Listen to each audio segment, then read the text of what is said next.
Here's what other people say about us. John G. Lake, missionary to South Africa, wrote a letter to Charles F. Parham, March 24, 1927. None of the other divisions of the movement of which I know, except the movement headed by Brother Goss, holds much hope. I see more hope in Goss's division of the movement than in any of the others. There is one thing we will have to concede, and everybody does, who is really intimate with their assemblies, with their preachers, and that is they show more genuine spirituality than any other branch of the movement. The mere fact of their emphasis of Jesus, that the other divisions of the movement regard as extreme, has tended to bless them in that it has brought them into close touch with the Lord's life and spirit. An outside observer says, watch those United Pentecostals. Watch those Oneness Pentecostals. They have some kind of relationship with Jesus Christ that says something in the future is more promising than anything else. I think it's about time we fulfill that promise. I think it's about time we start fulfilling that potential. We're certainly not perfect, but scholarship is not tearing us down. Listen to this. I know all the people that I'm going to talk about next, I know them personally. And most of this is in written publications, which I could quote, but I'm not trying to embarrass or highlight personality. I'm not trying to glorify ourselves. I'm just showing you, Professor, Regent University.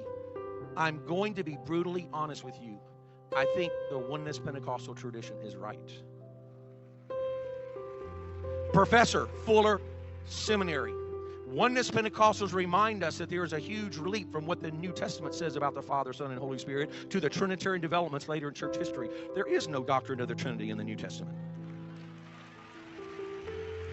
A professor at the Society of Pentecostal Studies, after my doctoral thesis was published as the book called The Glory of God in the Face of Jesus Christ, we were talking about that book. And I said, I was trying to be polite. I said, well, I'm trying to present a oneness view of Christology.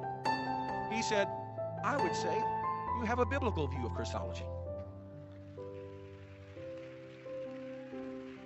Assemblies of God, professor. The oneness saw more clearly than their Trinitarian counterparts within the Pentecostal movement that Christ's role as bestower of the Spirit encompasses something that is essential and decisive to Christian identity. Here's a professor at Fuller Seminary. I'm just summarizing my own words. He presented Acts 2:38 and said, this is the basic biblical paradigm for Christian initiation. I'm saying observers are looking at us, and sometimes they may see more potential in us than we recognize in ourselves.